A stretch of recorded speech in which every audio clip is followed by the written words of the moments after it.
Shalom saudara yang dikasihi oleh Tuhan Yesus Kristus. Senang sekali saya, Pendeta Rubin Adi Abraham, bisa melayani Anda melalui kebenaran firman pada hari ini. Hari ini saya akan menyampaikan firman dengan judul Kristen Raja Wali. Saya mau bacakan Yesaya 40 ayat 29 sampai 31 yang berkata demikian. Dia memberi kekuatan kepada yang lelah dan menambah semangat kepada yang tiada berdaya. Orang-orang muda menjadi lelah dan lesu dan teruna-teruna jatuh tersandung.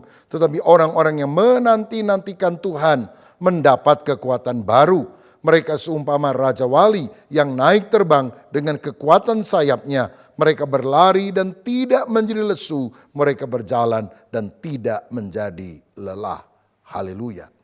Firman Allah seringkali menggunakan contoh dari dunia binatang untuk menggambarkan tentang manusia. Misalnya Tuhan mendorong agar kita rajin seperti semut. Atau pemazmur pernah berkata, aku haus kepada Allah seperti seekor rusa merindukan mata air.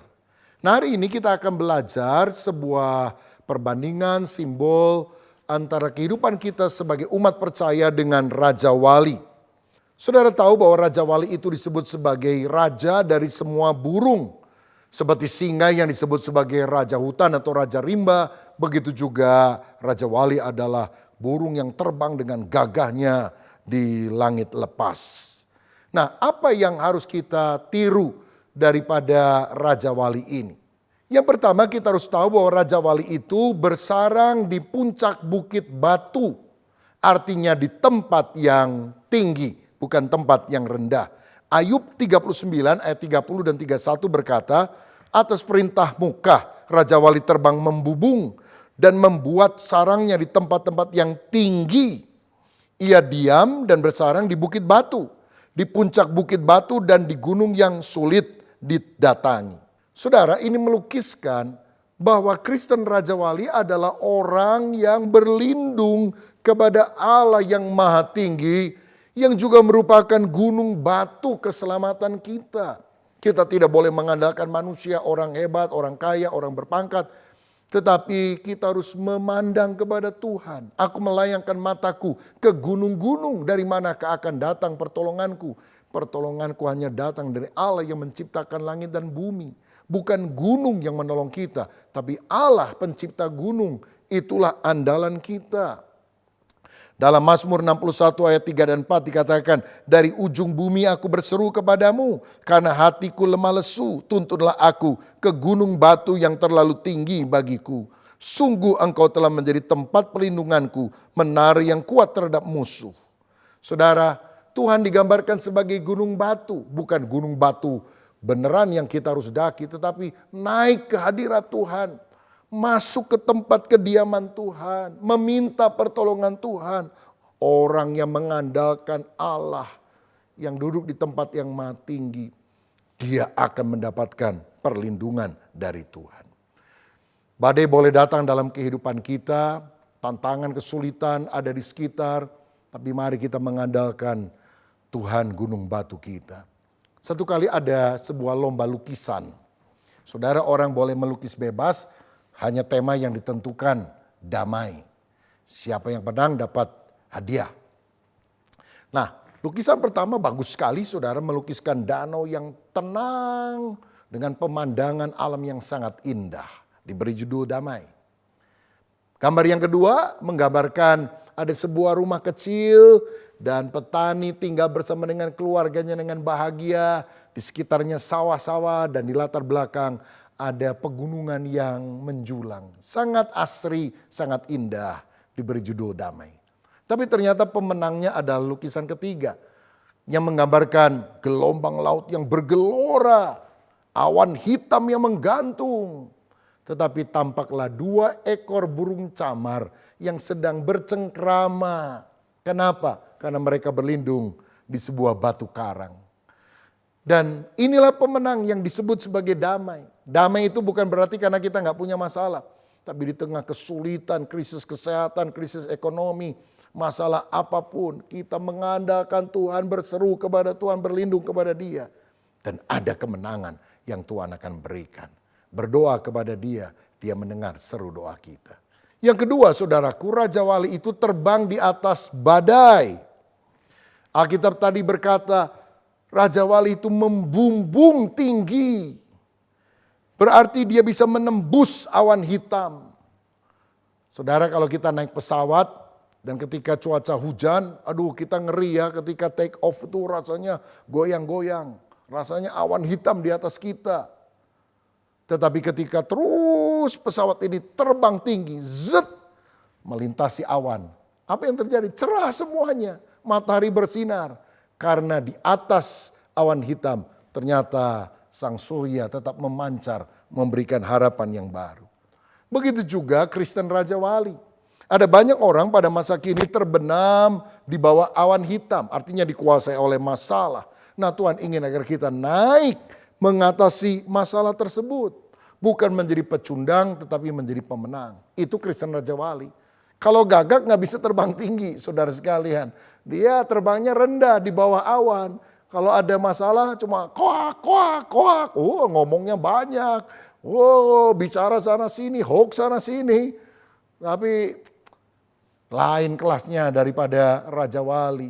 Ya, gagak doyannya cuma itu bangke-bangke saja. Tuhan mau kita ibaratnya bukan seperti gagak, tapi seperti Raja Wali yang terbang tinggi. Salah satu tokoh yang dicatat dalam Alkitab bagaikan Raja Wali itu adalah Daud, saudara sekalian. Ketika masalah begitu besar, dia tetap mengandalkan Tuhan. Dalam 1 Samuel 30 dikisahkan bagaimana orang Amalek menjarah, menawan istri dan anak-anak. Serta membumi hanguskan Ziklag, tempat orang Israel tinggal sementara pada waktu itu. Dan dalam kondisi orang Israel kehilangan harta, kehilangan istri, kehilangan anak. Mereka hanya melihat puing-puing yang ada. Mereka juga mau melempari Daud dengan batu karena mereka sudah putus asa, merasa pimpinan mereka ini tidak bisa melakukan apapun. Tetapi dalam ayat 6 dikatakan, dan Daud sangat terjepit karena rakyat mengatakan hendak melempari dia dengan batu. Seluruh rakyat itu telah pedih hati karena masing-masing karena anaknya laki-laki dan perempuan. Tetapi Daud menguatkan kepercayaannya kepada Tuhan Allahnya. Kalau saudara punya sifat seperti Raja Wali, maka tantangan bisa datang tapi engkau tidak stres, tidak depresi, tidak mengasihi diri sendiri. Engkau tetap akan bersyukur, memuji Tuhan karena percaya Tuhan akan melakukan kebaikan. Tuhan tidak akan meninggalkan, Tuhan akan memberikan kemenangan. Sadarilah saudara, engkau bukan anak ayam, engkau anak Raja Wali. Engkau tidak usah terpuruk di tengah masalah. Roh di dalammu lebih besar dari roh yang ada dalam dunia. Engkau diciptakan untuk menjadi umat pemenang. Bahkan lebih daripada orang-orang yang menang. Saudara sekalian, satu kali ada kisah. Ada telur Raja Wali yang entah bagaimana berada di kandang ayam. Dan kemudian dierami oleh ayam itu sampai menetas. Dan kemudian ketika dia mulai tumbuh besar, lebih besar daripada anak ayam yang lain. Dan kemudian ketika dia bertumbuh menjadi besar, dia melihat teman-temannya, ayam-ayam yang lain juga berjalan. Dan dia mengikutinya. Lalu kemudian satu kali dia menengok ke langit dan melihat ada Raja Wali yang terbang dengan perkasa. Oh, dia mengagumi. Ternyata salah satu ayam bilang, ngapain kamu lihat-lihat ke langit? Terlalu muluk pikiranmu. Dia Raja Wali, kita ini anak ayam. Udah. Cari cacing aja, lihat tanah saja. Akhirnya dia tertunduk lagi. Dan akhirnya dia mati sebagai anak ayam. Padahal dia adalah anak Raja Wali. Saudara, kita harus tahu potensi kita. Kita adalah anak Raja Wali. Ada masalah jangan terpuruk, terbang. Aku percaya aku akan menang. Kalau engkau sakit, katakan aku tidak akan mati. Tetapi aku akan hidup. Dan aku akan mempermuliakan nama Tuhan. Itulah sifat Raja Wali yang harus kita miliki dalam kehidupan kita. Yang ketiga, Raja Wali itu punya mata yang tajam, saudara. Ayub 39 ayat 31 dan 32 berkata, ia diam dan bersarang di bukit batu, di puncak bukit batu dan di gunung yang sulit didatangi. Dari sana ia mengintai mencari mangsa, dari jauh matanya mengamat-ngamati. Saudara tahu Raja Wali itu punya mata yang kuat. Mata yang bisa melihat dari jarak yang jauh. Begitu juga Kristen Raja Wali itu harus punya pandangan yang jauh. Bisa melihat bukan hanya short term, tapi long term. Bisa melihat rencana yang jauh melampaui kesulitan yang sedang kita alami pada waktu ini. Itulah visi yang kita harus miliki di dalam kehidupan. Dalam Efesus 1 ayat 18 dikatakan, dan supaya ia menjadikan mata hatimu terang agar kamu mengerti pengharapan apakah yang terkandung dalam panggilannya. Betapa kayanya kemuliaan bagian yang ditentukannya bagi orang-orang kudus. Saudara-saudara, ada seorang yang bernama Helen Keller, lahir buta. Tapi mata hatinya terang sehingga dia menjadi orang yang sangat sukses, berhasil di dalam kehidupannya. Menjadi sarjana, kemudian bertemu dengan banyak presiden, menjadi orang yang menulis buku yang luar biasa. Ada banyak orang yang punya mata jasmani tapi mata hatinya tertutup. Nah, mata hati itu bicara soal vision, penglihatan ke depan. Sesulit apapun masalah saudara sekalian, ingatlah ada masa depan cerah yang Tuhan berikan kepada kita. Visi itu akan membuat kita ulet menghadapi kehidupan ini. Karena kita tahu tidak sia-sia kita berjuang. Ada sesuatu yang bermakna yang kita akan peroleh. Saya ingat ketika MRT itu sedang dibangun di Jakarta. Waduh, macet di mana-mana, orang bisa komplain. Tapi itu kan sementara. Lihat gambar besarnya. Ada alat transportasi yang canggih yang sekarang dimiliki oleh kota Jakarta. Visi membuat kita bisa bertahan dan berkemenangan di tengah kesulitan.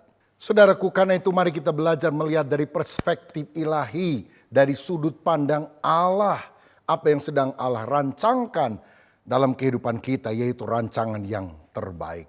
Saudara sekalian, satu kali ada dua orang pekerja sedang bekerja, dan yang pertama ditanya, apa yang kamu sedang lakukan? Saya hanya menumpuk satu batu bata kepada bata yang lain, sebuah pekerjaan yang sangat membosankan. Tetapi pekerja yang kedua ditanya, apa yang kamu sedang lakukan? Oh, saya sedang membangun gereja. Dan nanti kalau sudah selesai orang-orang akan datang beribadah memuji Tuhan. Ini pekerjaan yang sangat mulia. Saudara, pandangan yang singkat, pendek menyebabkan kita tertekan. Tapi kalau kita memiliki big picture, gambaran yang lebih luas, kita justru akan bersyukur. Karena itu mari kita menjadi seperti Raja Wali yang punya mata batin yang tajam. Yang keempat, Raja Wali itu berumur panjang. Saudara tahu Raja Wali itu punya potensi untuk hidup 120 tahun. Lebih lama dari umurnya manusia pada masa kini bahkan. Dan yang menarik, setiap tahun Raja Wali itu akan mengganti sebagian bulunya. Sehingga dia tampak lebih muda, segar dibandingkan dengan waktu sebelumnya. Saudara, secara rohani kita juga harus belajar menjadi Kristen Raja Wali. Hidup sungguh-sungguh di bawah kuasa Roh Kudus. Sehingga ada pembaharuan.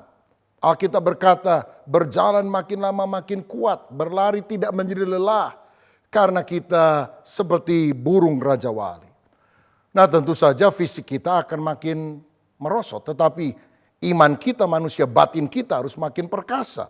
2 Korintus 4 ayat 16. Sebab itu kami tidak tawar hati, tetapi meskipun manusia lahiriah kami semakin merosot, namun manusia batiniah kami dibaharui dari sehari ke sehari. Saudara, Tuhan mau kita dibaharui dalam roh kita, menjadi manusia roh yang perkasa, karena kita berelasi dengan Tuhan, mengandalkan Roh Kudus, hidup di dalam hadirat Allah, sehingga hikmat Tuhan akan mengalir. Apa yang kita pikirkan, apa yang kita sampaikan makin lama makin berisi. Hidup kita makin berkualitas. Karena apa? Ada pembaharuan akal budi. Ada pembaharuan daripada kehidupan yang kita miliki. Nah, kalau Raja Wali itu berumur panjang, orang yang percaya kepada Kristus bukan cuma umur panjang. Hidup kekal selama-lamanya. Dan inilah yang Tuhan inginkan dalam hidup kita. Kita akan memuja Dia di dalam kekekalan. Karena kita telah percaya kepada Yesus sebagai Tuhan dan Juru Selamat.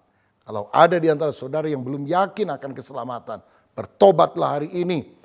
Undanglah Yesus masuk dalam hatimu supaya engkau diselamatkan. Dan memiliki hidup yang kekal. Nah, sebagai penutup kita harus tahu bahwa Tuhan ternyata mendidik kita seperti induk Raja Wali mengajari anaknya untuk terbang. Sebab di dalam Ulangan 32 ayat 11 dan 12 firman berkata, laksana Raja Wali menggoyang bangkitkan isi sarangnya, melayang-layang di atas anak-anaknya, mengembangkan sayapnya, menampung seekor dan mendukungnya di atas kepaknya. Demikianlah Tuhan sendiri menuntun dia dan tidak ada Allah asing menyertai dia.